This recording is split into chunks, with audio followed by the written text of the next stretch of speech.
everybody's doing good at night.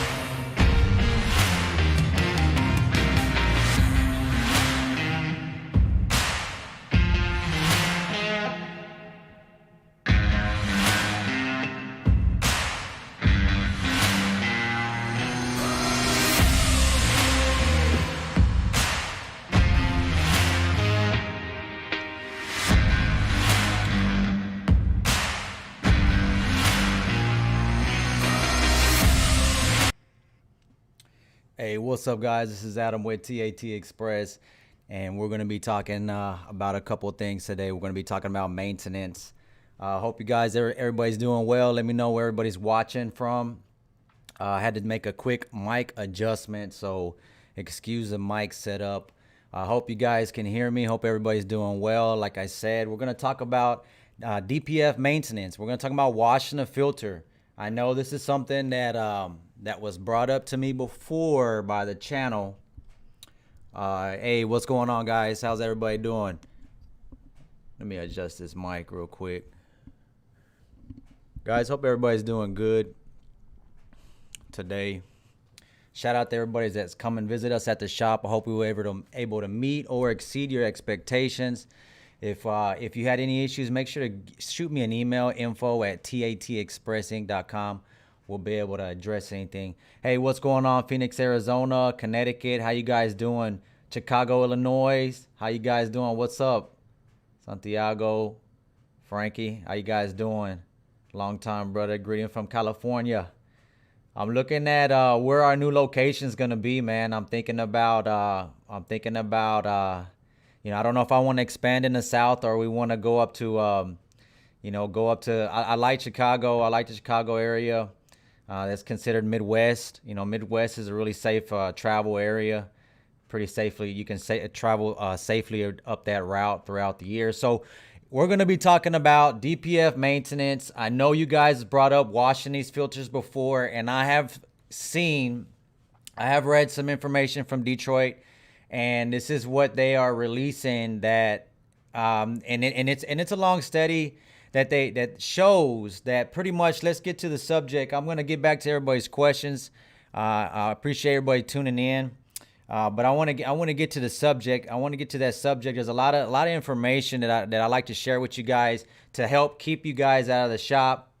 Northeast would need a shop for good people. I want to go ahead and build a more of a gathering of technicians, because you know I'm only one technician, so we're gonna definitely need to build more technician guys. So shout out to everybody that's joined. I've seen some comments out there, and you guys are wanting to join being a technician.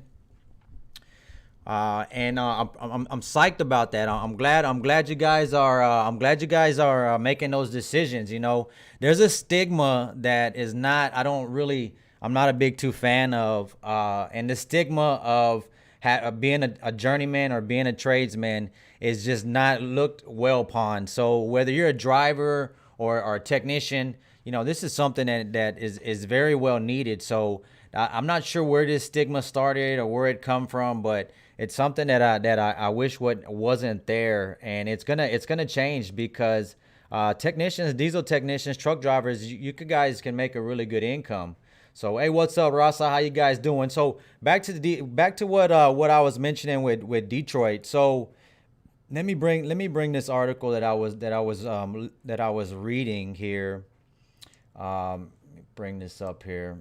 So basically, what they're saying is the washing of the filters, as you guys mentioned to me before, is actually a lot better than just baking and blowing, and it's pretty much cleaning the filter up. They're saying 20 to 30%. I want to say up to 30% more effective than just the baking and blowing.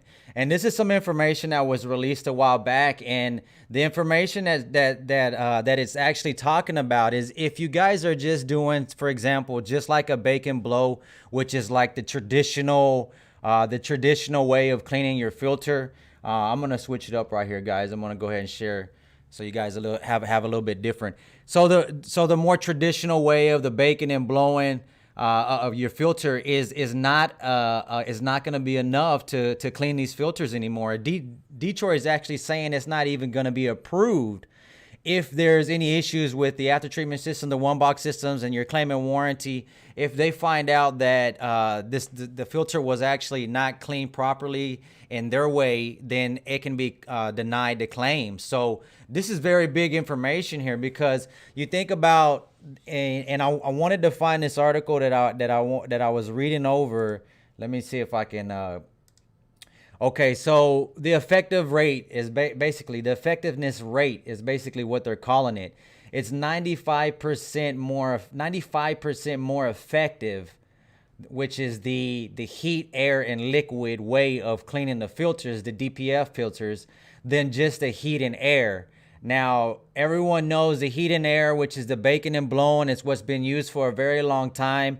You can look a lot of stuff on out there on YouTube. I mean, there's manufacturers, compared to what the U.S. has to go to when it comes to EPA regulations. It's nothing compared to what they have to go through over there. There's so much stuff that they have to deal with over there. It's so much. It's actually, they're a lot more lenient over here. So basically, what I'm getting down to is after treatment systems on the DPF sides. If you're only doing the heating and air, which is the baking and blowing, they're saying it's not efficient enough to clean the filters because of the packed particulate matter that's in the filters. So that particular matter that is usually just being blown out by these high pressure machines that are blowing air through the filter, and that's usually how they are fixing these, cleaning these filters. And let me go back here to this share screen. I like this view better. So that's basically the way they've been cleaning these filters. And now Detroit's coming out and saying that removal is not only going to be faster with just the heat, air, and liquid, but it's going to actually reduce the risk of the ATS damage, which is basically your one box system. If you have the NOx, low NOx efficiency fault, this is some information that I've done for you guys before in the past. And what I was giving you guys was just basically how we're troubleshooting NOx and how we troubleshoot low NOx efficiency, and basically I was flipping back through these screens here, and I want to get back to chat. What's up, guys? Volvo D13. Hey, I want to share you some information, Texas, about Volvo D13. So yeah, washing these filters is going to be more effective, guys. What I was gonna get to is the ATD. So the ATD is your after treatment systems, the SCR system. Whenever your NOx, which is your exhaust coming out of your truck, coming out of your engine, is going into your DPF filter. Your DPF filter is is collecting the PM, the particulate matter, as much as it possibly can, and then it goes through the SCR system where it mixes with the DEF. And the heat in the DEF is going to cause it to atomize, is basically what it's called. I believe that's exactly what it's called. Don't mark my exact word, but it ends up coming out to hydrogen anyway. So if you just are going to bake and blow and you continue to have built up soot, apologize for the police if you hear the police in the background. I hear a siren out there. So anyway, if you only do the bake and blow, which is not going to remove about an inch of the compact soot that's in the DPF filter, what's going to end up happening is you're going to create higher temperatures inside this. You're going to, let me switch this quick. You're going to create higher temperatures in the SCR system. And what this does, or the DPF, and what this does is it actually releases what is called platinum that's inside the filter, and it actually contaminates your SCR system. Once this happens, and this is a big deal, guys, once this happens and you contaminate the SCR system, you can go back and wash your filters and get this done regularly, like I'm mentioning, with the hot water, and get this type of cleaning done, or get the swap done with the filters that are already in stock from OEM. If you end up swapping the filters out anyway, and you already have a contaminated SCR system, bad news, you're still going to have low NOx faults, and it's possible you're still going to have to change the one box. So that's gonna be some big news that I wanted to share with you guys for maintenance. So if you do have an after treatment system, this is some big information that I wanted to share with you guys. I know some of you guys have shared washing these filters before, and before I like to recommend anything, I like to look at some data, and I like to look at extensive data before I can actually recommend anything. But because I just don't want anybody to cause any damage to your truck. What's up, Jag G from Toronto, up there all the way up in Canada? How you guys doing? How's EPA up there? I noticed in Europe. Okay, guys, when we're talking about washing these filters, I'm not going to say, hey, it's safe for you to go out there and wash the soot in your backyard and wash it in the backyard. No, you're not going to be able to do that. If you do that, you're going to end up getting fined some way, because the PT or the PM, which is a particulate matter, is what's going to actually is the contaminant. That's the contaminants that the filter is catching, and that's the contaminant that they don't want in the atmosphere. So if you go off washing it down your drain or washing it at a truck stop, it's not going to be a good exercise. Shout out to everybody that's online with us. Make sure to hit that like button. I appreciate everybody that's joining us today. There's a few more things I want to cover. Appreciate everybody's support. I know you guys are waiting more for those how-to videos, and we're going to be shooting more how-to videos, especially about these after treatment systems to help you guys get everything done. On the new location, you guys saw the live video earlier. We're going to be really close to a lot of warehouses in that area, guys. We're going to be close to preferred freezer services, guys. If you know, right there off of 20 in Bonneview, FedEx, Amazon, the Amazon FTW1. We're going to be right there. Thermo Fisher, Niagara Bottle, Discount Tire right up the street. So if you're delivering in that area and you want to make an appointment with us, you can visit us online. Check us out online. You can make an appointment there. It's going to be the best way. Just let us know. Give us a full report of what you got going on, and we'll get you into our schedule. And also check out our career page. Since we're having a new location, of course, we need some help with customer service, and we're looking for technicians. And that's another thing I wanted to talk about today, technicians, guys. This is something really big, guys. For all my techs that are listening out there, or everybody that's out there that's thinking about being a technician, shout out to everybody that's already jumped over to that side. It's very high demand. Plumbers, electricians, very high demand. I'm gonna get over to some of these comments here. I'm way behind on some of these comments. Just ran away about this DPF cleanings. It's just, if you haven't got the cleanings done as they're recommending now they're saying that these one boxes could be contaminated, and that's why you're having the NOx issues. I have a 2007 Volvo D7. Only way to start to spray starter fluid. Okay. Another thing, five different hoses split when 3 weeks. Has been at the shop 4 times this month. Okay, let me tell you something about coolant hoses. First of all, smooth coolant hoses, depending on how many miles you have. If you guys hear this siren again in the background, I apologize. Depending on how many you have, let me share the screen again. I like this view. I'm going to keep switching it up.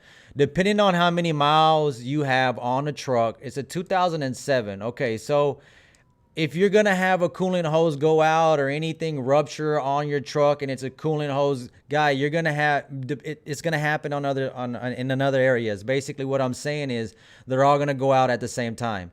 So if you do have a leaky hose, or you have brittle hoses that are causing leaks, when you fix one, usually when a system creates pressure, it's leaking out of a leaky elbow or whatever, a clamp, because the hose is dried up. So you go off and you change out that hose. So now the pressure is going to go into another area of the cooling system, and that's going to cause another leak. So this is why you're going to have repetitive leaks after repairing a major leak, especially out of 2007. So that's something. And in the starter fluid issue, that's a hard start. It's going to be the filter housing. That's very common on the Volvo D13s or D12s. Or check your fuel lines. We do get aerated lines, and that's going to cause you a hard start. So hopefully that helps. What's good, man? Oh, you know what? I skipped a lot of comments up here. I'm sorry about that. I believe I covered everybody. Everybody was just saying what's up. We're going to be still talking about Tech Talk. I just want to checking in from Georgia. What's going on, Georgia? I'd like to visit out there someday, out there in California as well. More from Houston. What's going on, Houston? Texas Thunder. Thanks for joining us, and make sure to hit that like button, everybody. And share the video, guys. Share this information. You know anybody that owns a truck. You know anybody that's about to buy a truck. That's another thing I want to talk about tonight, guys. I want to talk about the truck demand. It's very high right now, guys. The truck demand, they're saying, is hitting a record high month after month, guys. So this is something that's really important, because not only if you're looking at being a driver, or if you're looking at being a technician, truck orders are hitting record highs month after month. And what they're saying is, I'm sorry, I was reading some of the comments popping up here. What they're saying is, with all the manufacturers ordering all these trucks, and they're back ordered right now, they can't get these trucks out in time because they're lacking parts, they're lacking supplies. And what I don't understand, and this is something that I want to mention about the labor market right now, is that we need to get out here and start building again, guys. You know, if we can't finish our own trucks because we're waiting for something that needs to come in from out of the country, that we may be able to do it on our own, and we're paying record amount of unemployment right now. I'm not trying to attack the unemployment right now, guys. Shout out to everybody that is actually cannot work, and they physically cannot work. I understand that, but there's a lot of older people. Okay, Houston, that's enough, bro. That's enough, man. What's going on in Houston? I know Houston's hot, man. That's Houston's big Houston, Texas oil. So I appreciate you just shouting out there, Houston, Texas Thunder. I might have to check you out. Let me switch it up, man, because if you're trying to get some free advertising, man, you gotta talk to me first, man. So we're talking about unemployment, and I don't mean to offend anybody, but what I do see sometimes is, and I do see it happening, it's true, older people that do that need the actual money, not only the unemployment money, but the actual retirement money, that are getting paid not enough to actually survive. The ones that have already worked for a long time, and the younger crowd that still needs to be able to work, and they still physically can work, but either they don't like the job field, or the field that needs their work or whatnot. That should be spread out a little bit evenly, I believe. Everybody speaks different, but and that's just what I mean about one thing that I want to mention about that, because like plumbers, electricians, diesel technicians, they're making over the average income. Drivers as well, over the average income of America, and that's a fact. You can look it up. You can look that up. And these are professionals. I'm not saying Joe Blow down the street, in the hole in the wall shop that's charging you pennies to do work. I'm not saying those type of technicians, and I understand those guys can probably get some stuff done, but there's a level of professionalism that needs to be in place as any driver, any technician, any plumber. And that's the stigma that I feel like we should kill as professionals, as tradesmen, is be able to keep that professionalism up. And that's something that's very lacked in the diesel industry, in the diesel technician industry. I see, if you look at diesel technicians, they have more of a stigma of the rude type of person that's unprofessional. That's something that I don't really like. But this is something that I feel like we can work through, guys. So we're gonna still be talking about maintenance, and okay. So back to this is, I got DD15 back here in the back on this tab. And this is what I wanted to show you, as we're talking about maintenance, and maintenance is what's going to keep you out of the shop. And I do have this, I'm sharing, this is a website, of course, Detroit's website, but this is what I want to zoom in on right here, guys. Let me zoom in right here. Okay, so I have customers coming into the shop, and they're running this high mileage right here. Okay, now 35 is not that bad. I remember they were saying a lot higher than this. This is something they've probably changed. So, and I'm only giving Detroit, this is only an example, guys. So this is going to be the same for Cummins. This is going to be the same for Volvo, because what you got to understand with these platforms with diesel engines, no matter whose name it is and what technology they're using, it's basically the same engine. So the stuff that's going to happen, whether it's after treatment systems, whether it's oils, whether it's intervals, whether it's washing the filters, washing the DPF filters now, this is something that's probably going to get carried over definitely across the board with any systems that are using the same system. So we're talking about 35,000 miles that's recommended on this oil change. Even with 35,000 miles, if you guys are running over this, and fleets are running way over this, because I remember seeing some stuff online about 50,000, and that's nothing that I've ever recommended. If you look back, I'm telling you, 15, 20,000, every other month, guys, you should be in the shop. I know we like to break it down with mileage, and if you guys are running 100,000 miles a year, I would say every other month you guys should be in the shop, checking out your truck, checking out your trailer. Okay, don't wait until something happens. And another thing, if you go get something done at a shop and you don't go to a shop again for 3 or 4 months and something happens, it's not that last shop's fault. Okay, you should go to a shop every other month. And I'm not saying for major repairs, but at least an inspection and a PM. So right here, 35,000 miles. Even at 35,000 miles, look here down at the bottom, guys.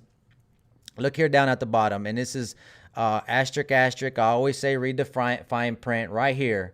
Recommended based on using Detroit's lube oil and oil analysis program. This is very big, guys, because everybody's jumping in these trucks and they're putting Mystic from the 60 series, which the 60 series is not a 60 series. They're putting Mystic in and they're running 50,000 miles, and they're having issues after doing this for a while. And it's because of this. You're not running oil analysis so that you can see what's happening when you're running your oil that long. Running your oil that long is not that safe. Okay, it's this is why they're changing it. You see how Detroit. This is off of Detroit's website. This is all free information. And DEF pumps, this is stuff that's replaceable. This needs to be replaced. This filter needs to be cleaned or replaced. These are maintenance. When I tell you keep up with maintenance, this is what I'm talking about, guys. This is exactly what I'm talking about. So if you're not keeping up with maintenance and you're running 50,000 miles and you're thinking nothing's going to happen, you're running these oils and you're adding Lucas so you think you can get more miles out of it, and you're having oil leaks and stuff like that, that's just unfortunate, guys. It sucks. It sucks that it's happening. But I'm here to just give you guys a heads up. I'm here to inform you. I hope everybody takes this information in. Let's get to some of these questions here. What's up? What's going on? Let me share some information about Volvo. Okay. Plays twice already. Okay, somebody here's okay. Hard time after cleaning DPF filters. SCR low performance. And this is what I mentioned. Texas Thunder says he's having a hard time after cleaning the DPF filters. And let me see here. Who's on here? Let's just go here. Let's go like here. Okay, so Texas is saying he's having a hard time with his after cleaning his DPF filters. And this is what I'm talking about. This is some stuff that you can have some issues with if you're not washing them like they're saying. If it's a DD15, whatever it is, OEM should have a filter already ready. But like I'm saying, if you go back and you swap the filter and you still have the same issue, then it's possible you're going to have that one box replaced, especially if you're having high temp faults. Hi, Adam. I have my oil pan gasket replaced twice already, and it's still leaking. There is no question that it is leaking from the oil pan. Could it be the oil pan warped? Thanks. It just depends on where it's leaking at. If it's leaking on the front or the back, sometimes the front plate gets pitted. The front cover for the oil seal gets pitted, and it's tough to seal right there. Pre-purchase inspections, make appointment. You can make an appointment, guys. I'm going to tell you something about the used truck market right now is hot. It's fire. I'm not saying it's good. It's a seller's market. I tell you that before, and it hasn't changed, guys. Be careful. Educate yourself as much as possible. Check out my other videos. Check out all my DLT videos. Guys, if you haven't hit that like button, hit that like button. Make sure to share the information. Share the video. We got more content coming your way. When the shop is completed, which we're super excited about, we're going to be doing some more how-to videos. We just want to hurry up and get out of this shop, guys. We want to get everything moved over. And once this is done, I'm going to be very excited so we can get more content out to you guys. And I hear you guys. I hear you guys looking for information, and I'm looking to try to get something together for you guys. I still want to start the tech group. So if you guys are interested in joining the tech group, I'm looking at starting a Facebook tech group so that we can get some more reach around the United States, because we are going to be trying to reach out to other locations that are spread out. and we're going to be looking for guys that are interested in the same thing like I'm interested in, you know, this stuff. Diesel 18-wheelers, this type of emissions, all the platforms, keeping up with the information. This is something that's very interesting to me, and it drives me. So if this is something that drives you as well, and you're a technician, and you're looking to expand, reach out to us. info@tatexpressinc.com, or you can email me at adam@tatexpressinc.com. There's a lot of stuff here asking on the pre-purchase inspection. Like I said, make sure to educate yourself. It's going to be a really grimy market, as I mentioned, with the manufacturers. And I'm going to tell you this right now, with the manufacturers struggling to meet orders, what a lot of the customers are doing are ordering more trucks. And if you guys, I said this earlier, they're actually ordering more trucks than they need just so they can actually receive trucks. And they're struggling to actually complete the trucks because there's not enough supplies. We're running out of supplies. We're running out of this, we're running out of that. And at the same time, United States has record unemployment, which something I'm not saying, okay, why can't we make these stuff in-house? I'm not sure. So it's just, maybe I'm just, talking. But it's tough. It's tough to see. Do you recommend against the international N13 engine between years of 2017, price around $30K? If international engines, I would probably stay away from on the Class 8. Don't mess with international engines just because they were trying to make EGRs, and as I mentioned, any new platforms. Any new platforms with new emissions, like the 60 series, for example. The 60 series was an old platform, but what they had to do is redesign the engine, and it took a little bit of time. But the guys that like the older 60 series, stay away from anything that's older than a 2007 on a 60 series. Anything that's older than a 2007 on a 60 series is not worth getting. On international, I wouldn't mess with it just because there's just are you talking N13 international? I'd have to look that up, but I wouldn't mess with it, man. I wouldn't mess with it. I don't see too much on our side, but I'm sorry I don't have a better recommendation for you on the international guy. I'm more like PACCAR, DD15, Volvo, Cummins. We don't see too much international N13s coming in, but I'm just letting you know when they did come out, they were just disastrous. Hilly MX. Whoa. Okay. So we got some guys jumping on, upset about spending money and not getting stuff done. If you got problem, make sure, if you have an issue with the problem, make sure to come back to the shop. Everything's under warranty. We give extended warranty on what we do. So don't come online and just trying to bash it. That's, it's not like we're saying we're not going to help you if something, problems that happen, like these after treatment systems, for example. If you have an after treatment system that's been neglected and it hasn't been treated correctly, and then of course we're the one that gets blamed. We get a lot of problems that come into the shop across the country, and we appreciate everybody's support. But if you have a truck that's very problematic, and we're going to try our best to get that done, but if it's something that's problematic, it may take more than one visit, as I mentioned before. Able la semana pasada in frame rebuild estoy. Okay, if you're waiting for a rebuild information, we are, I'm not saying, if you have a rebuild already done and it's ready to pick up, you can pick it up. If you're waiting for an estimate on a rebuild, we're actually kind of backed up on rebuilds right now, so just hang tight. And that's gonna be, if you want to try somewhere else, I hate to try to refer you anywhere else, but we can only build engines so fast. What's improvements can you name on a 2009, 2015, 2020 International? On the Gen 5 DD15, there's a lot of stuff that's actually been done, and that's the newer model, Gen 5. If you go to the older models, anything older than a 2013, I would probably not go recommend on the DD15s. Okay, if you don't have a DEF tank, there's nothing wrong with that. There's a lot of different questions coming in. A lot of guys try to jump on. Oil changes, just you can go to my website if you want to get prices on oil changes. If you want to schedule an appointment, you can go online on our website, check out our career page, check out our make an appointment page. at the auction, there will always be visually look at a truck and tell. Okay, so at an auction, you know, be careful with auction trucks, because most of the time when trucks go to auction, that's it, man. That company either went out of business, or the customer didn't want to pay the bill. Whatever the case may be, they probably didn't maintain that truck. So that would be very, very cautious. I would be very cautious on getting a truck from the auction. And what is tough about the auction is the demand for the trucks. You know, they jump on, and the demand for the trucks is crazy. The demand for the trucks is crazy.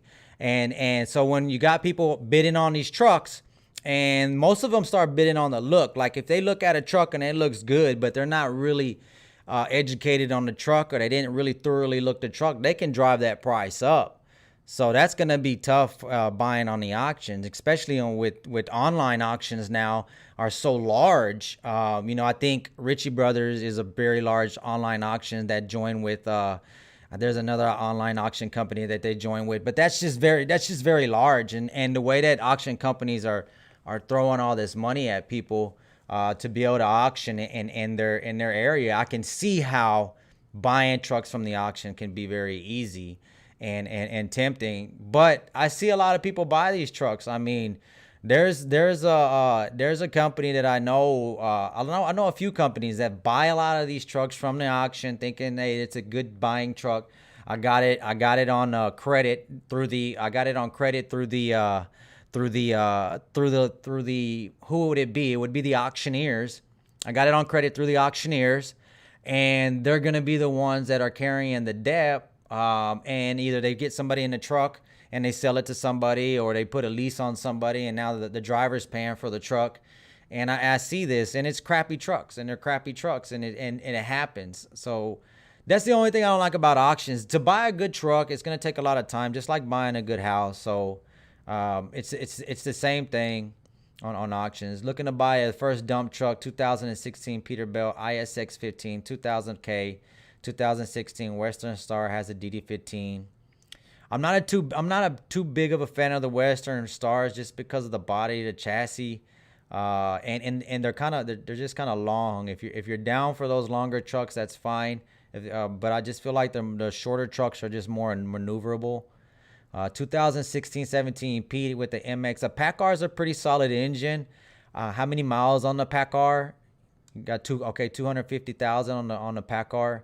Share the prices. What will be the best truck to purchase? Well, if you look at any of my other videos, Jody, check out maintenance records. I would probably check out the one that has the best maintenance records. And research your information on your ISX 15. I got some information on common issue on ISX 15. I got some information on both of those platforms. The only thing about the Western Star is going to have a different type of body, a DD13. I'm not sure if that's going to be enough power, if it's going to be a dump truck. So, and in a dump truck, you're going to be going off road. And so Western Star body style, I'm not too big of a fan of, but it just depends on maintenance. Check your maintenance, check the history, the abuse history. You can pull abuse history up on the ISX 15, and you can also put the DDAC reports on the DD13s and the MX13. You're going to need to go ahead and pull up some information on that. And I would just collect that information and see which one would have the best maintenance. And also, you're going to have a warranty on those. Check over your warranty. And once you have that, you know, I know this is a lot of information to collect, but it's going to be pricey. I can imagine how much the asking prices for these trucks are going to be. So what's good, bro? Love the show. I appreciate it, Omar. I appreciate it. 39 likes, 14 likes, 10K questions. I appreciate everybody's questions. Texas Thunder with all your questions. I'm getting everybody over here. Got some people. Somebody on the chat got upset here. Says he spent some money. I don't know what he's saying, that we didn't do anything. If you have a problem with service at our shop, man, we're not here to get over on people. I see some people try to get funny on the comments or whatever the case may be. We never said we were the cheapest guys around. We never said that. There's cheap guys down the street that can throw parts on for you all day. and you can, or whatever the case may be, but there's no warranty on what they do. The quality of work is different. Okay, guys. So if you're just joining the trucking industry and you just tried us out, and somebody, you know, or whatever the case may be, you try somewhere else and they might be cheaper, but guys, you got to understand that the type of service it is. And if the type of service is not right, then it's going to cost you in the long run. Now, if this guy was upset about some service that we've done, just understand that we carry a warranty for everything that we do.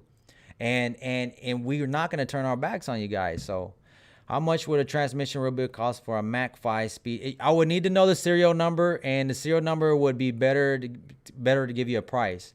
What's the best school for the future tech and cost? TC, that's a great question. So TC's asking what's a good cost for a time in school. So actually, TC, I'm thinking about putting something together for you guys, and I'm interested to know if it's something that you guys would join, and it's a tech school. And I want to know because what I want to try to get you guys to understand is the platforms that are actually out here.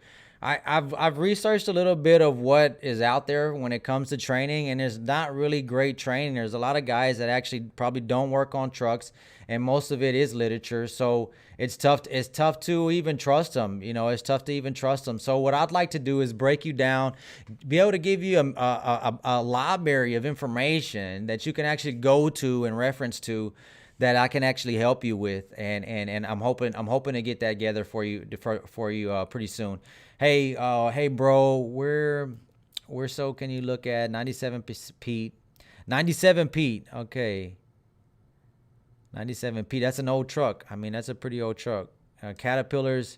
I mean, Caterpillars are pretty simple engines to work on. Are you trying to get the engine to work on? Most anybody can work on the Caterpillar engines. They're very simple, especially that year model. If you have any issues with the chassis or anything like that, or any kind of components, kind of like cosmetic components, that's something that's probably going to be tough to get hold of. So let me go here to the live feed, guys, so we can get our chat rolling again. What engine should I go with? DD15 or Cummins engines? Depending on what year. Shout out to everybody that's still online with us. I appreciate everybody joining us tonight. Depending on what year, I would recommend a DD15. You know, I was back and forth about Cummins. I really like Cummins, you know, Zen 14. There was a very strong engine, very proven engine. But, you know, over time, it just lost its its durability. And there's things that are happening to those trucks, like heads, like an actual head failing on a Cummins happens pretty often, or your filter gets baked, and because there's so much NOx going into the filter, and that ends up happening. 42 more labor redo needed to do that much. I guess he's asking some questions here. So what I'm getting to, let me get to some of these chats here. Please, Adam, name a improvement that Freightliner got the DD15 from the. Well, one thing, Cat Trucker, I appreciate that question. That's a good question. I would say the auxiliary turbine, I would say they got rid of that. They updated the fuel system. They got rid of the you know, I believe it's the Gen 2 now is what they call it. They updated their fuel system as well, and their turbo. They updated their turbo as well. There's a lot of things that I feel like they've changed to kind of make the engine run better and not depend so much on hopefully I can't say electronics, but like the turbo, I feel like it's more of a fixed turbo compared to like a turbo. Like, let me show you this turbo here, guys. Let me get this turbo up. I'm gonna get a Cummins turbo up, a ISX Cummins, and I want to show you the turbo on this one here. So here we go with the share screen. So this particular turbo, this is a VGT style turbo, excuse me. Been up all day.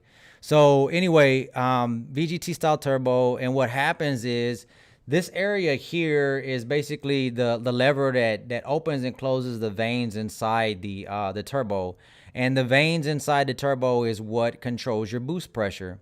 Usually boost pressure was controlled by a manual blow-off valve that's on the intake side, and that's usually how turbos were, you know, just that's how turbos work, is basically just manual. So whenever they started adding all this, you know, emissions control, they wanted to control how much emissions going on, and this is why they added this turbo. This turbo here fails. It fails a lot. This is the same type of turbo that's on a Volvo D13. This is Detroit doesn't have this turbo anymore. It doesn't have this type of turbo. Like I mentioned, the 60 series that are 2008 older on the 60 series, they'll have this turbo and they're trash. I'm sorry to say it. They fail a lot. They fail a lot, guys. And I got some other photos here that I want to share with you guys. But this is the type of turbo that I'm talking about that I'm not a big fan of. And that's kind of why one of the things that I do like about DD15. So good question. I appreciate that question. And like I said, the turbine, like I mentioned, the auxiliary turbine that they removed off the DD15, I like that they removed that. I feel like that was trash. And what I don't like is how Volvo actually added it onto their engine. I know that the thrust from the exhaust of the turbo is supposed to create, some kind of thrust that's going to be able to change that power directly over to the flywheel. But with mechanical engines, the more things you have operational, the more options you have for failure. And I feel like that's probably why to me they seem like they're more simplifying the complicated engine, Cat, from 2009, 2015, 2020. And Cummins was a strong engine at M14. I really liked it. And ISX is, it's a good engine, but I didn't like their fuel system.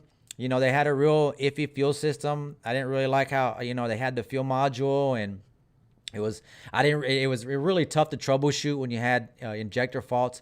Now they have the high pressure system, but they didn't prove it with the failure of the pump.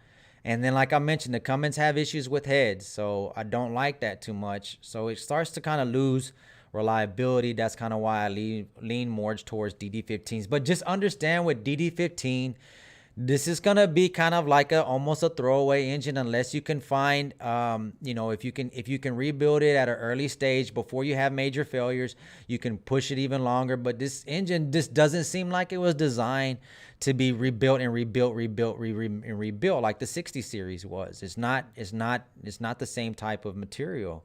Everything's different.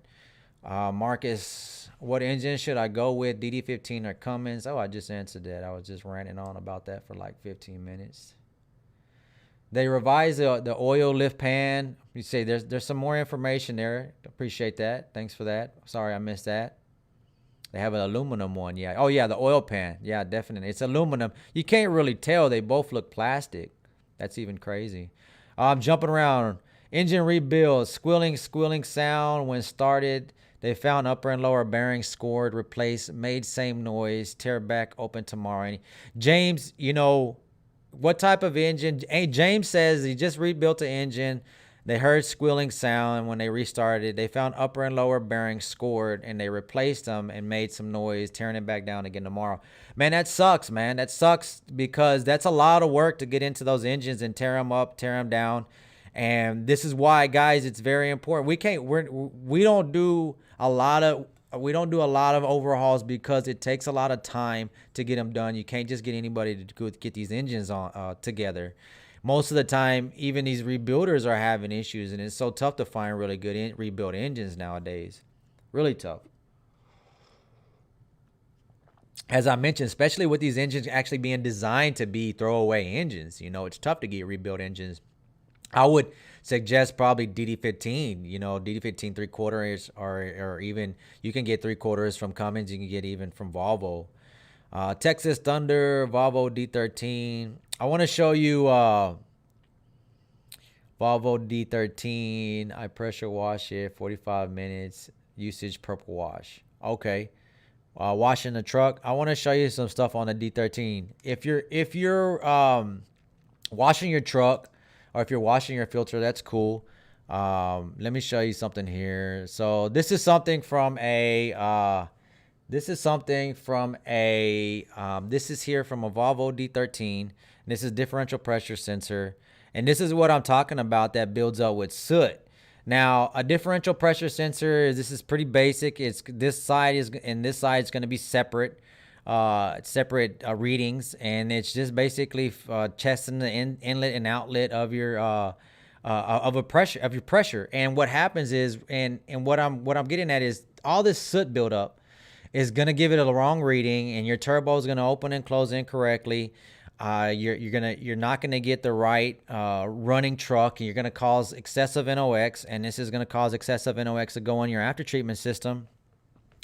And what that's gonna do is just cause even more problems. So that is something that's big.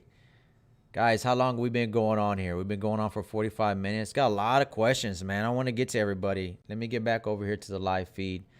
I'm going to get to everybody's questions. May hit intermission. There's a lot of questions here. I appreciate everybody on tonight. Make sure to hit that like button. Make sure to subscribe.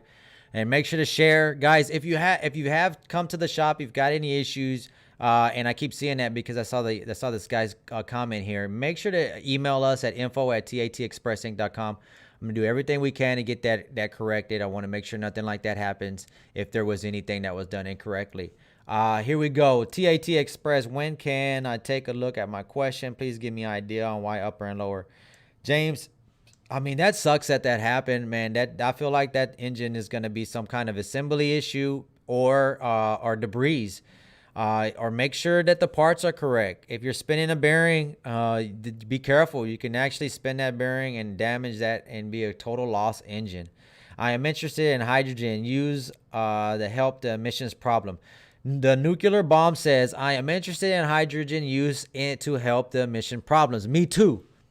Because I feel like it's the right solution, because if you look at what the EPA standards are going to more, and now they're going to in-cylinder, not only coming out the tailpipe NOx restrictions, but now they're going to have, not limits, I mean, that's what I mean, limits. So not only are they going to have limits on the tailpipe, NOx coming out of the tailpipe, they're going to have limits on NOx coming out of the engine. Now that's going to end up happening, and those readings are going to happen from your NOx inlet reading coming off your truck, or coming off going into your one box. So what I want to get to is they're going to have to find a solution, and I feel like hydrogen is going to be the way, because how else can they eliminate nitrous oxide coming out of the exhaust? But in an in-cylinder approach, they try to do larger EGRs. They try to do these turbos there with VGTs. They're trying to do an in-cylinder approach that's not happening. Look at International, for example. International came out with their engine, and they thought they were going to make this massive EGR cooler that was like probably 2 times the size of a regular EGR cooler from what the other manufacturers have already been using. These guys were like, I'm going to go, this big. And this cooler was just getting clogged up, causing a lot of issues, and caused super big headaches. And now you can get those trucks for like $20,000 or less. I don't know now. I haven't really even seen the truck market. I can't imagine how it is now. I bet you everybody's just throwing excessive money at these trucks that are out that may not be checked correctly. And I'm gonna tell you a few things that I've heard is drivers. And guys, shout out to all the drivers out there. I appreciate all the drivers that are watching us. I know we talk a lot about maintenance, and I'm going to be showing you guys more and more how you guys do it on your own. Washing these filters is something you can probably try to do your own. I do not recommend it, just because I don't want you guys to have any issues with not being able to reset the computer on your truck and getting all this done. But washing these filters is big to get that embedded soot out of there. Guys, make sure to hit that like button. We're starting to get all the views coming back up. Got everybody coming on. It looks like they were a little bit of a late start, but everybody's coming on now. Actually, we got everybody on right now still, and I appreciate everybody that's on now, but there's even more people coming on. I appreciate everybody coming on. Anyway, so what I was wanting to get to, we were talking about, hydrogen and how that's going to be fixing the problem. I honestly feel like this is going to be fixing the problem, just because hydrogen is going to clean it. You're not going to be able to send that much NOx out. It's going to be a cleaner burn. And this is something that's even crazier. What's coming out of the tailpipe with the SCR system, what's coming out of the tailpipe right now with the SCR system, after it mixes with the DEF, is hydrogen. So we're almost there. We're almost there. And that's just crazy. That's just crazy if you think about it, because they're already 0% emissions out of the tailpipe. Now we know that we got, instead of zero emissions, we got actually hydrogen coming out of the tailpipe, in some form. Now, if we're able, we already know that we can make hydrogen off of a bolted system that's kind of like an APU, injected in there. It's gonna take some tuning. It's gonna take some more work to get it fine tuned so that we can have cleaner burning engines. But when that happens, that means we're gonna have to figure out if not only we might be able to eliminate the APU part if we're able to get the engine to actually produce out of the tailpipe enough hydrogen to make what we need happen at the front end. Imagine that. That's crazy. Hey Adam, I'm looking to buy a 2014 125 Freightliner Cascadia. Okay, 2014 DD15. Anybody wants to sell one? Okay, as I mentioned, Big Al, everybody, this is a seller's market right now. If anybody had a truck to sell right now, they probably have like 4 or 5 buyers offering. What do you think about a bottom end on a D13 with it, Rasa? If you try oil sample first, see what your oil sample reading. Thanks for the question. Do an oil sample first, see what the oil sample reading. If you don't see any metals, if you don't see any contaminants like that, you know, if you've done your valve adjustments already, that engine right there, that D13 is, I believe it's 1.3. I want to say it's 1.3 lifespan on that engine, man. So you still got a couple years if you're doing 100,000 miles a year. Keep that air filter clean. Change your fuel filters, guys. This is something very big. I was looking at some failures on some pumps, and this is something that happens it's going to happen more often with these fuel pumps. I want to show you some damage on a fuel pump. Shout out to Israel if he's watching us. One of our superstar techs, very nice guy, very professional, very model type of technician that you would want to meet. This is what I want to share with you guys now is going to be metal that was found from a tank. This is metal. This is shaved metal found from a fuel tank, of course, from a failed fuel pump. Now, we did replace the injectors on these. Now, some people can try to get away with it, but, you know, these guys are visiting us out of state. You guys are visiting us out of state. You know, we don't want you to keep coming back, you know, having failed injectors. These injectors are high pressure injectors, very, very delicate injectors. If you look at them the wrong way, they'll go bad. So this type of metal, this type of destruction can cause some issues. So this is what I want to get into is having some type of plan in place. If you guys are, you know, waiting to get your fuel filters done at a late interval, which is like the 35 that the OEM is requesting, I wouldn't recommend that. I wouldn't recommend that because what I've read some studies about fuel and all across the country, all across the United States, however it is in other countries, I understand, but we have contaminants in the fuel. There's not a level amount or an equal amount of quality fuel across the United States. So you got to be careful where you're getting fuel. Don't wait until your fuel filter is oh, my oil change is still you know, I'm still 20, 30, you know, 10,000 miles to my oil change. I'm gonna keep pushing it. If you can change your fuel filter yourselves, do it yourselves. I wouldn't go more than 15,000 miles on your fuel filters. The one that's on the chassis, and this goes for, you know, if it's a Volvo, if it's a any other truck, and the one that I'm talking about on the rail for the Freightliner Cascadias are the larger round ones. Those you can change every other fuel change. The smaller cartridges that are on the rail, those need to be changed as well. And that's every 15,000 miles. So this is something that's major, guys. This is something that's major. So Raz, I would do the maintenance on it, but I wouldn't go that far into it without doing kind of an oil analysis to kind of figure out what's going on. Max Force, LOL, exactly, right? Max Force, LOL, that's super funny, yeah. And Max Force was trash, and Max Force was super trash. What do you think about Cummins N14? I'm going to go back over here. What do I think about Cummins N14? Just like the 60 series, pre-emissions, N14 was pre-emissions before the VGT style turbo, and it was a fixed turbo with a blow-off valve, and it was a monster, man. It was a monster.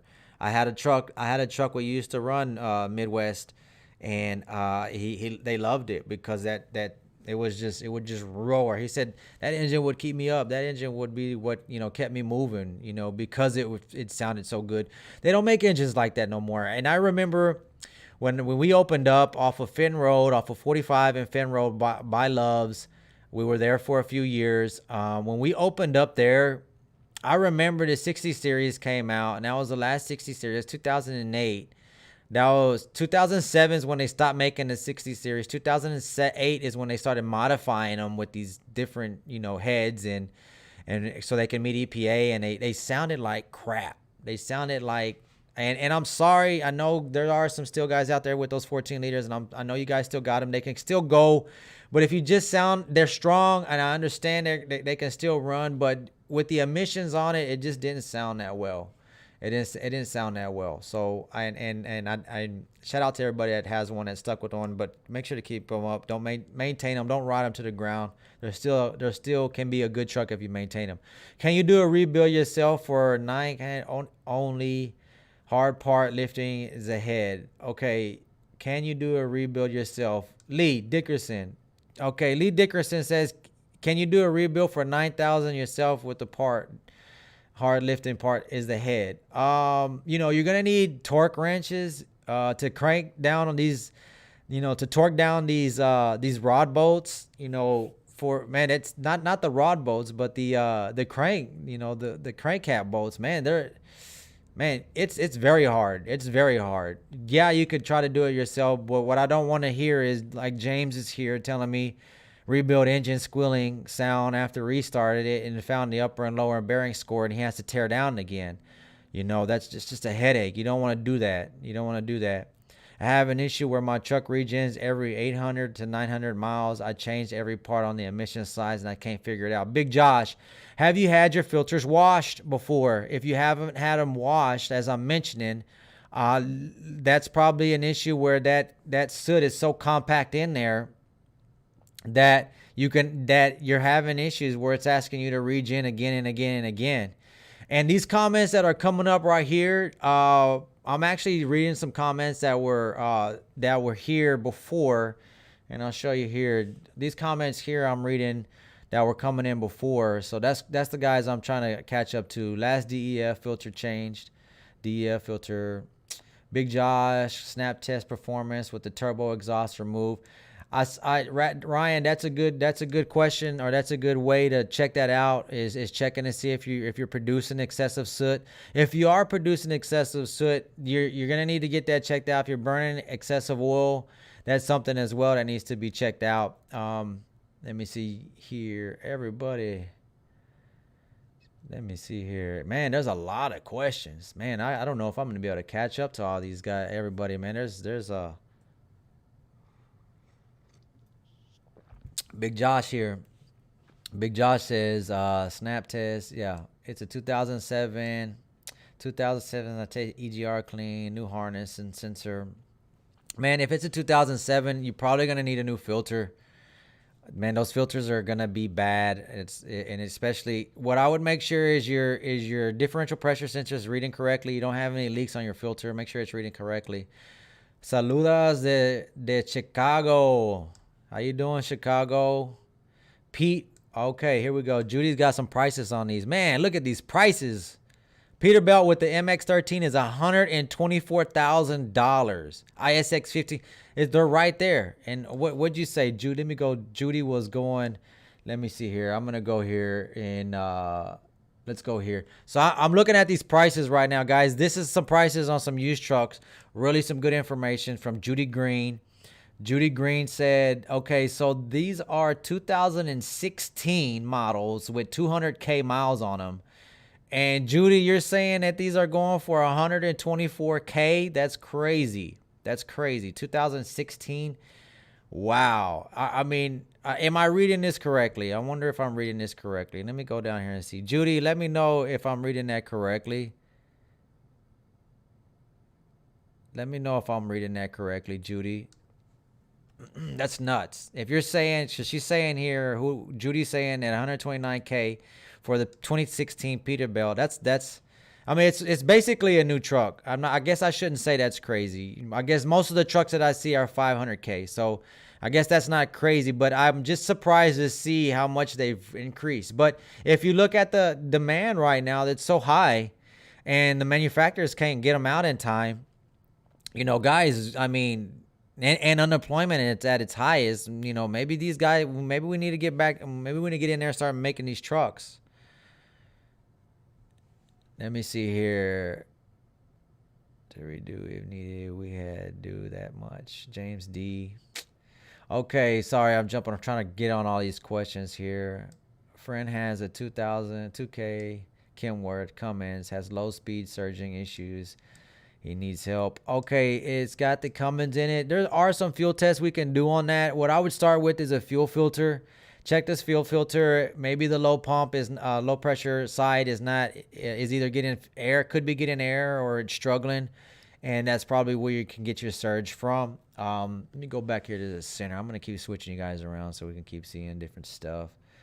Okay, I have 900,000. What is this? What is that? 9 million?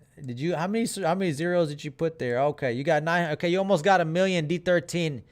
How long? You could keep going. I mean, they're guys, your trucks aren't gonna fail at 1,000,000 miles. They're not gonna fail. If you're gonna have a major engine issue, that's something that you're not gonna be able to stop due to maintenance.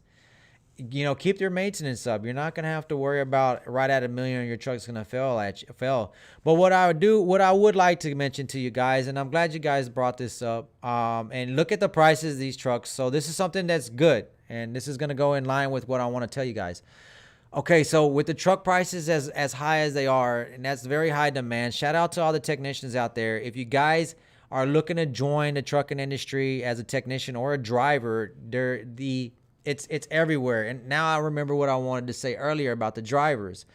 Technicians are needed. Skilled technicians are very needed. Drivers are needed as well. But I'm going to tell you something about drivers and where they're going and why they're going. They're going to smaller companies. And the reason why drivers are going to smaller companies, because smaller companies are more exposed to the more spot rate, the market freight. Most of the larger companies have an agreement with the freight that they move that's contracted. Right now, the freight rates are crazy. They're through the roof. So market freight is so high. So the smaller carriers that are working off of load boards, that's what market freight is, are paying a lot of money to the drivers to get this work done.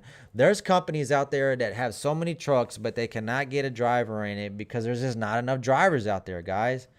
So what's the best engine on a DD15? DD15 or D13 or Cummins? That's a tough question. I would look at the maintenance. If it was something right off the top of my head, I would probably go with a DD15.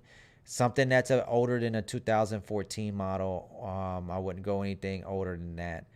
Or 2015, if you can. I mean, hell, it's already 2021, guys. It's rocking along. Best engine on the DD15. Let me go back over here to the share screen, guys. Let me share you something here. I'm gonna share you another. We were talking about turbos earlier, and this turbo here is a failed turbo due to a bad DPF filter. Okay, so check out this turbo. I'm about to show it to you here. This is a failed turbo due to a bad DPF filter. Now, you know, this is what happens when you have excessive back pressure. When you have excessive back pressure, your turbo is going to end up failing. It's going to put a lot of strain on the turbo. The turbo is trying to spin, and it's being pushed by the exhaust power of the engine. And you have so much back pressure that it's just going to end up just tearing this turbo apart. So this is a big failure. This is on the DD15. But it was run for a little while on a bad DPF filter. So this is for excessive back pressure. And it's not gonna happen right away. It can happen over time, but you can see this failed turbo. Big failure there. Big failure. Check out this one right here. This was during an ice storm. This guy here was one of the customers asking if we can help him out. We don't do body work, but man, look at the damage on that. And that's a nice truck too. That's a really nice truck. Man, these roads in some areas were not ready. A lot of these places were not ready. And it makes me upset when I think about this, because I really feel like our media, whatever you want to call them, dropped the ball because it wasn't news until accidents and people started to die, started to happen. That's whenever it became news. It wasn't news whenever it was, hey, let's prepare for this winter time. It wasn't news then. That's kind of frustrating to me. Anyway, guys, let's keep up with this maintenance. Let's make sure we're going over everything, guys. Got a lot of questions. I know you guys here are talking a lot about what's going on out here. We talked about EPA restrictions. We talked about the new location, guys. If you don't know that we're going up to a new location, we're going to be right off Interstate 20. Just south of Interstate 20 and Bonneview Road in Dallas, Texas. We're going to be really close to there's a lot of places in that area. There's Preferred Freezer Services. There's FedEx, Amazon FTW1, Thermo King, Niagara. I know you guys go to Niagara a lot. Discount Tire. So there's a lot of places, a lot of warehouses in that area, guys, and we're very accessible. If you've been to the shop, you know how tough the parking lot can be. You can get that whiskey throttle, and you're just wow, really ugly. You're not gonna have that no more. So yeah, there's not enough body shops. It's a tough business, man. It's a tough business. It's a tough business. But yeah, I know what you're saying. How much would a good overhaul cost? Okay, this depends on what engine it is.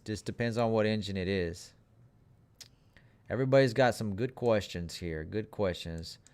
Marcus is a good engine. It's a great engine. It's a run fire pump. Big jaws. I have a fuel boost cylinder issue. Did they ever revise the oil pan lift tube on a DD15? They updated the O-rings. So once you fix your O-rings, there's usually not a big issue on that. But guys, going back to what I was telling you about these high mileage oil changes, like I was mentioning to you here, is, that's a good question. Do I recommend Diagnostic carry a scanner? I probably, a scanner is going to be something that'll give you codes. And what I like about the new technology that's coming out is that we're going to be able to get access to more of the ECM's information so that we can figure out what's going on. But what I wouldn't recommend TC to the drivers is that they use like some kind of reset tool, especially if you're a DPF filter and it's time to clean it and all you're doing is resetting it so you can get more time. Yeah, that's going to buy you more time, but what's that's going to end up doing is you're still going to end up building up that soot, because the way that the systems are set up is once you build up like a 3-inch of soot inside of ash or particulate matter inside your filter, you need to get it cleaned. So the washing is the best method, is what they're saying now. It's 95% effective is what they're saying, which is crazy. That's like a new filter. That's good. And you still have to do your resets, but you got to make sure it's done in time. Okay, if you're waiting, over 500,000 miles and you got check engine lights on and you're having issues, you may have to get a little bit more extensive work done.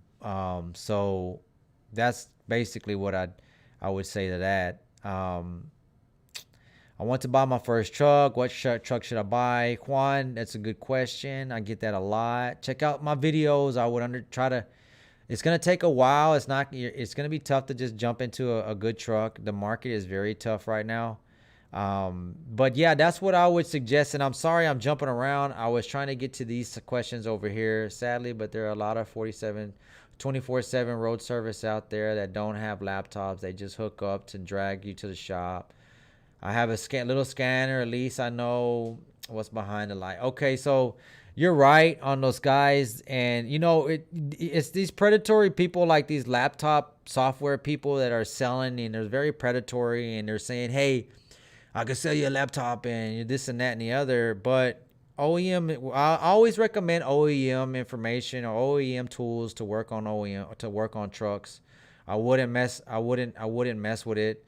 Big Country says, how much money can an average heavy duty diesel technician make? Okay, an average, what is an average to you? I mean, if you look up average, is that somebody that's gonna be at work every day? Is that somebody that's gonna go be able, actually learn the information that's needed and take advantage of the opportunities that are given to them by either grabbing more work, learning more things, expanding their knowledge so that they can actually do more work, or is it somebody that just wants to get on the clock and are used to changing out, I'm only want to change out 10 tires and that's it, or whatever the case may be. You can do the research as much as you want online. What I would suggest you look at what's the average income in America. If you look at that, and then you look at what's the average income on a diesel technician, that should tell you, where you would land at. And any career can be rewarding, guys. If you do more than what you paid for, eventually you're gonna get paid for what you do. That's just what it is. So and that's kind of why I feel like if you guys are reaching out to us to open up more locations, I'm really excited about trying to do this, and we're going to do this because if you are a diesel technician, you're watching this. I'm not saying I know everything. I need more people on our team to be able to grow this even larger, to be able to give these services that the customers need, the professional service that they need, the real service, not this.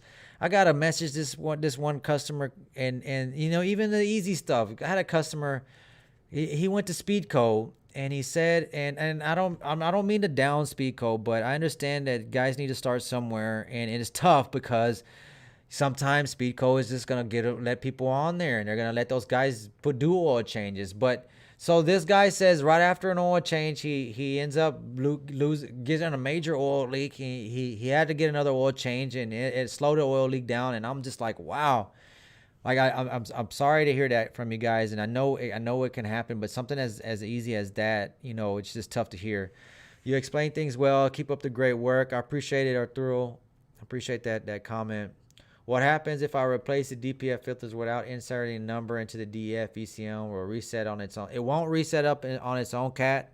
It's going to ask you to put in some numbers in there. You're going to need software. If not, it's going to keep derating you.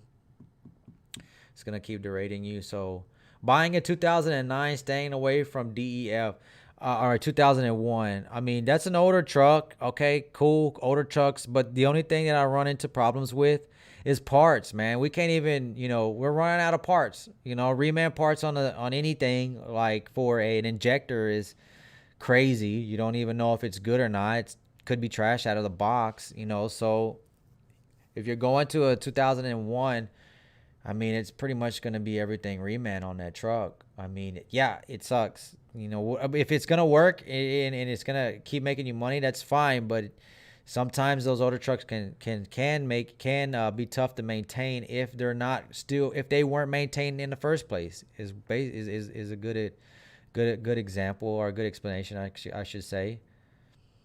I'm jumping back from this one and the main screen here. So like I'm jumping back from here to here. So there's still a lot of people with a lot of questions that I haven't got to. How often DD13 turbos go bad? I had to replace one just because the wastegate was leaking pretty bad. Okay, Frankie, what year was that truck, Frankie?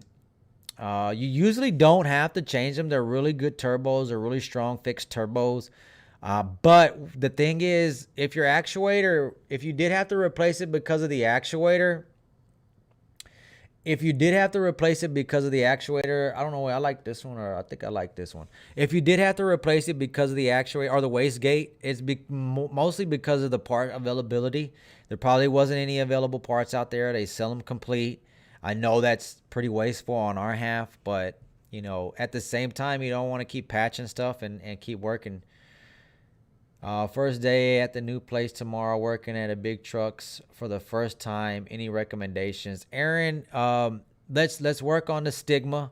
The bad stigma of what we have of diesel mechanics being rude with bad attitudes and unprofessional. I mean, and be willing to learn, Aaron. Be willing to learn, man. If you want it, be willing to learn, man. And where are you at, man? Shout out. Hopefully, you get some good training there. But yeah, man, that's what I would do, man. Let's just get rid of this stigma on these diesel technicians, and even as a driver, I mean, they say, oh, we're rude and all this. I mean, drivers should be, and I said this in one of my other videos, drivers, we should be the model of road safety. People should look at us and be like, whoa, there's a truck driver. Let me make sure I'm driving safely. But sometimes it's the opposite, man. Sometimes I see drivers doing same violations as a car would be doing. So guys, keep that in mind. What scanner do you recommend for a Diagnostic 2? I don't recommend anything Texas Thunder if you are going to be doing major work on it. If you are going to be working on your Volvo yourself and it's a 2013, you're going to have to get PTT, man, Premium Tech Tool. I mean, you're going to have to pay for that subscription, and you're going to have to, I mean, if you're going to want to work on that correctly is what I would recommend to you. That's 100 facts right there, man. I couldn't recommend anything. I know there's other people out there that are selling different stuff. I don't want to really say a lot of names, but I feel like they're just marketing their stuff. And if you kind of research who they are, they got some other package with this other fuel additive people and all this. And it just looks, they're just trying to push product, and it's not really, what I don't like about third-party scanners is one thing, you're going to be, don't turn off, if your filters are getting clogged up, don't turn that off. That's not safe. That's not good. You're going to mess your engine up. And what I would say is, Alex, it was getting a hold of you after I spent $6,000 on a clutch. Wow. Good job, Alex. Yeah, good job. 6,000 on the clutch. Okay, so if we're gonna talk about this, Alex, you had a replacement on a clutch, and we'll talk about this. This guy comes in. He's got an automatic on a Volvo with clutch issues. It's jumping back and forth, and we replaced his clutch. And if I had the photos, I would share it. And what he was trying to do was get us to write information over to his insurance company to basically have them cover the transmission. And the thing is, when you deal with not insurance company, warranty company, when you deal with warranty companies, they're very picky. They want to know everything that's going on with the transmission. They want to know this, they want to know that. So this was replaced, and if there was still an issue with the transmission, but the clutch was broken, and we showed them everything, and there was issues with the transmission, we were still willing to work on that. Francisco was there, my whole staff, all the technicians were there. Alex, I appreciate you, coming in and being very friendly with me when you met me. But as I can see now, if you weren't satisfied with our work, I believe we replaced your clutch. If you still had any issues with the transmission, we did tell you we can work on that, but that's not something that we can falsify. And not only that, Alex, this is the last thing I'd like to mention. You come in when your warranty, I believe you were you didn't want to even drive your truck any further because you think you were at your last mileage of your warranty. So since you didn't want, you came in at the last of your warranty, we're trying to get stuff done for you. I understand you spent some money fixing a clutch. Volvo parts are expensive. Automatics are expensive. If you want to go and go to Volvo and see how much they're going to charge you to replace a clutch, it's going to be the same amount. Okay. If you wanted to talk to me, as a friend, or maybe we weren't friends. I don't know. Apparently we're not. But anyway, that's what I got to say to that. Appreciate you joining us, Alex. Thanks for watching us. Hope you had your highlight moment. James, 2015, got new DD13 engine, run lucky. Volvo's bad trucks, smokes a lot. I still have full coverage warranty. It would have repair any transmission gear issue. Was never fixed. Instead, you put a new clutch. Alex, I got pictures of the clutch, man. This is what you want to do. All right. So guys, people like this are reasons why they either he wants more clout off for his channel. I know he was trying to get more channel. Okay, this guy's upset because we replaced his clutch and it was $6,000, and there was more components with the air module, everything that is required by Volvo to replace on an automatic truck. It was done. So if you think that was it was too much, then go to Volvo and see what they would have charged you. Not only that, but we checked the gears, we checked everything that was making sure that everything was good. So I'm not sure what the what the deal is, if you're still wanting to be upset. If I hurt your feelings because I didn't get back to you, I'm sorry. I got a lot of stuff going on. If the comment about the warranty wasn't correct, I'm just saying what you told me, because this is why you parked right down the street and you didn't want to drive your truck. This is what you told me. So anyway, I'm not making anything up, guys. If you want to check it, if you want to check out everything else, check it out. I mean, what else can I tell you? So we're gonna keep moving right along. Okay, Alex, you're still coming on. All right, so this is what's gonna happen to you. This is what's gonna happen to you. Now you can find someone else to follow. Okay, this is what happens. All right, now you can go follow somebody else. Thanks for the tip. All right. Anyway, this is, guys, if you have an issue, we can fix it, guys. All right. People, this guy right here that's upset about us charging him and $6,000 to get a clutch done on a new Volvo. This is something that is not something that's way out of price. This is something that's very in the ballpark for this particular job. If you have somebody that does a clutch for you on an automatic and all they're doing is throwing the clutch on there and not replacing, resurfacing the flywheel, redoing the rear main seal, you got pilot bearings, you got air modules that actually are pushing the clutch in and out. All these hardware needs to be replaced so that it can last the long extended miles that you have. Okay, so if you have other issues with the transmissions, we don't want to just tear transmissions open. Okay, there's tests that we can run. There are windows that we can open on the transmission to check to see if you have any metal coming out, if you have any grinding. The thing is, transmissions are if you have a clutch failure and it's broken, and of course we showed him it was broken, those are items that need to be replaced. We're not going to be like, hey man, you need a $7,000 transmission plus your $6,000, plus the $6,000 or whatever it would be. It would be less because you wouldn't have to replace the air components on the transmission. But a new transmission is going to be high.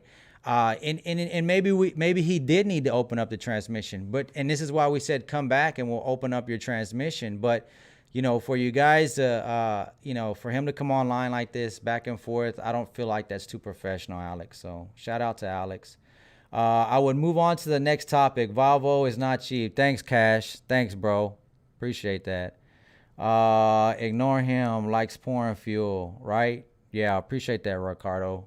Yeah, you're right, man. I appreciate that. It's just, I just don't like, I don't really like it. Let's get on to the next subject. Automatic or a headache, just junk. I know it is, and then we get blamed for it.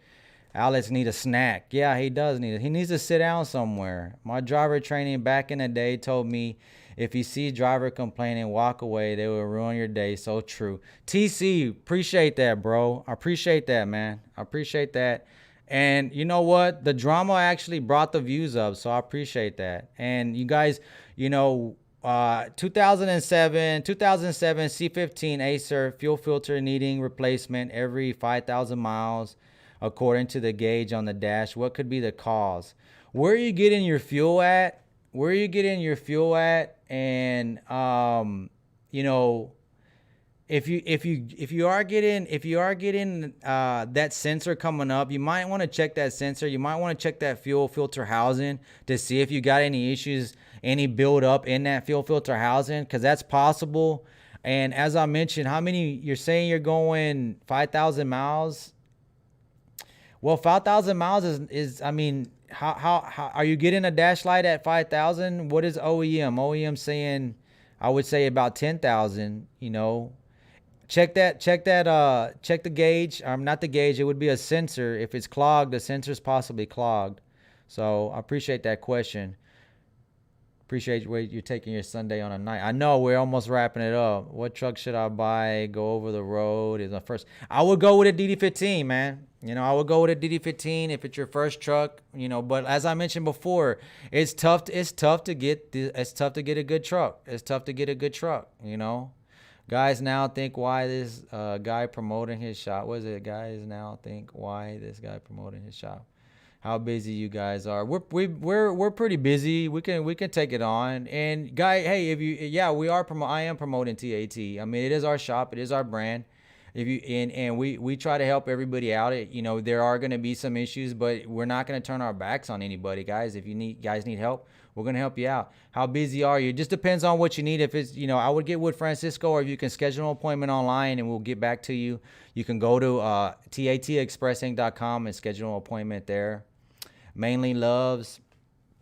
Okay. How busy is your shop? What's the better transmission, a 10 or 18 speed? Just depends on what kind of setup you're doing. I know like a lot of people like 18 speed. I don't see a lot of 10 speeds out there. So, you know, most of them are, you know, a lot of 10 speeds are actually, I'm sorry. That's mostly what's out there is going to be 10 speeds. You don't see a lot of 18 speeds out there. If you want to get out down on 18 speed, you may, you know, if you're running over the road, it may be a good idea for you. Yeah, I appreciate being online. Oh, I'm sorry, George, man, I appreciate that super chat right there. Back pressure valve, EGR cooler, and EGR valve. Can they be serviced on a PACCAR? Want to remove all the carbon, and I have a 2007 Kenworth. That is a part of the procedure of cleaning. If you are getting a check engine light, I would definitely get that checked out. How many miles? You're at 500K. If you're doing idling, I would definitely get some eyes on it. Look at it. If you can get some eyes on your inlet side of your EGR cooler off the hot side, that's going to give you an indication of how much build up you have there, George. I appreciate that $5 super chat, guys. And I appreciate that other $5 super chat. I think it was like $10 super chat, Alex. Thanks for I appreciate that. How busy is my shop? I have a 2008 Kenworth with fuller 10 speed with a 2022 10 speed upgrade. Be much different with new technology.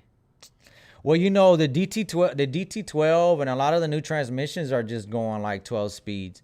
And you know, if you're running an 18 speed and that's what the truck was made with, that's fine. You know, I mean, there's nothing wrong with that. You only have extra gears. It's just going to be extra shifting, and you're going to be saving on extra fuel. I just know that those older models are mostly, well, actually, no, you got a 22. I will have 2022 10 speed upgrade, be much different. You know, I don't think you can go to the 18 speed on a newer model, man. I'd have to double check that, man. I'd have to double check that. You have to definitely check with the gear ratios. I'm not the guy to ask for that, to be honest with you. What's the best scanner tool? Can it be the driver one to keep paying $150 every time you see a check engine light? You know, why is your check engine light keep coming on, and what are they saying? You know, who are you going to? What are they saying? You know, if it's something with the after treatment system, it needs to be corrected. If you don't correct that, then you're definitely going to have some problems. You're going to keep having problems with your after treatment systems if you're not correcting, especially if it's something upstream. If you're making excessive soot, you know, if you're burning oil between oil changes, that's going to be creating excessive soot. That right there is going to give you an indication that you're going to have issues upstream and cause issues on your after treatment system. As you know, guys, we are opening up the new location, 4140 Langdon Road in Dallas, Texas.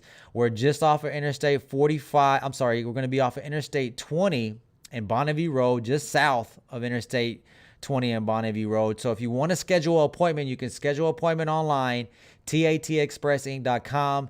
Check out our careers page. We are going to be hiring mechanics. We're looking for mechanics, and we're looking for service writers and customer service representatives. So if you're interested in joining our team, we offer training, we offer benefits. Give us a shout, give us opportunity. We'll be more than happy to be your new home. D13, what mileage? Let me see. So, let me see here.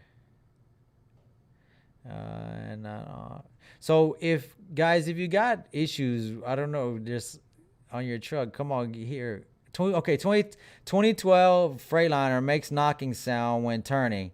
If you're making knocking sound when you're turning, that's gonna be front end suspension work. I mean, that's gonna be front end suspension 2012. I will definitely check that out. He's making a comment because, yeah, well, I blocked him because he was being unprofessional. If you guys having issues with something on at my shop, you can either email us or you have warranty on the work. Not only that, we let you guys know what everything costs up front. So it's not like you guys come into the shop and then, you know, you're trapped in the shop and we charge you money. So this is what I don't understand, this unprofessionalism that's happening online, because we have procedures in place to let you know how much everything is going to cost. You know, we don't just slap things on and say, hey, all right, you know, you're gonna, this is how much it is. You know, that's not how we work. So, you know, shout out to everybody. I appreciate your feedback. But at the same time, you know, we have procedures in place that, just like any other shop that you go to, we're gonna give you prices up front before anything is done. Jamar, next is USB. Yeah, David, that's some good information. He is recommending the next USB, the USB Nexus IQ Scanner 2 tool.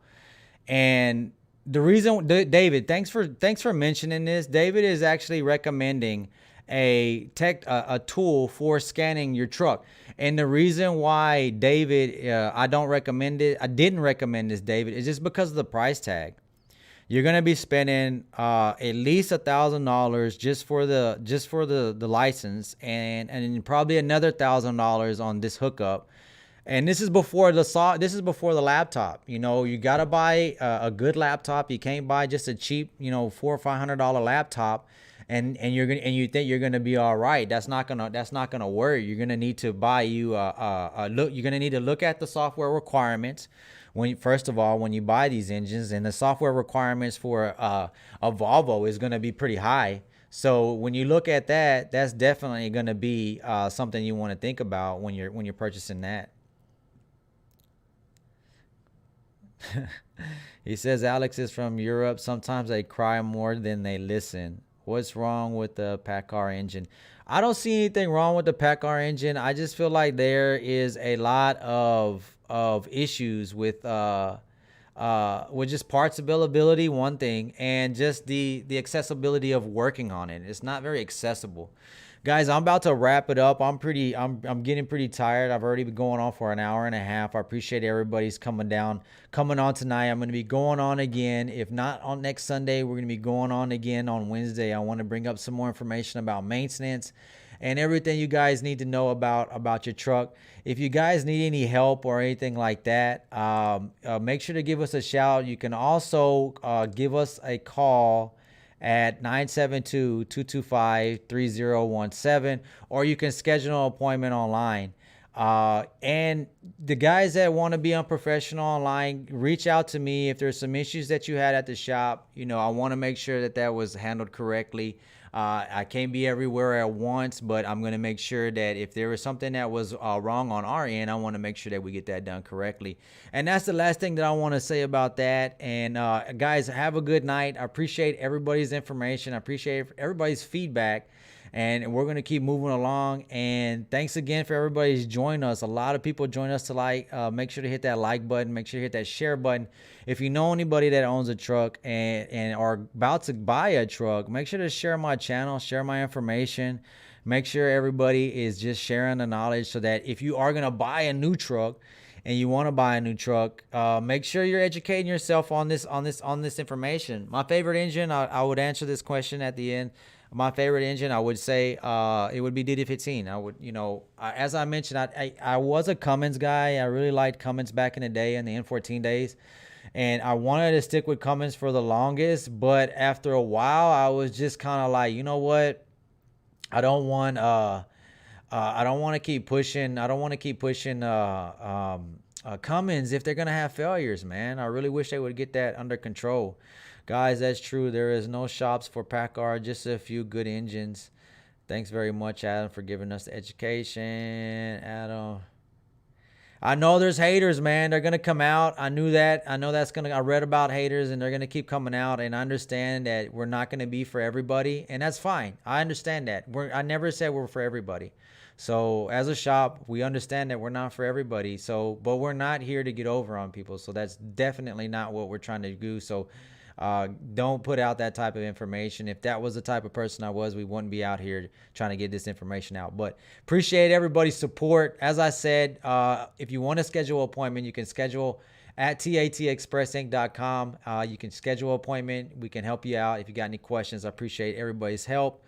The X15S are garbage. You know, I don't want to go that far in saying it, but I do want to say that the X15 is a tough engine because you have you just have issues, man. You have issues.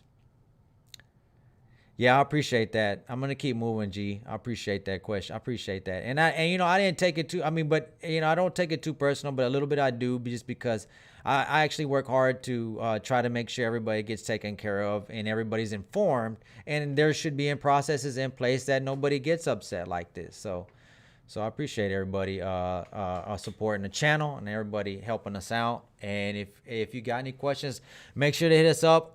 I appreciate everybody joining us. I'm going to go ahead and wrap it up. I hope you guys have a good night and be safe out there. And there were some more topics that I didn't get to go over, but we're going to go over that later on. Guys, be safe, and I'll see you guys later. Until next time, I'll see you guys later.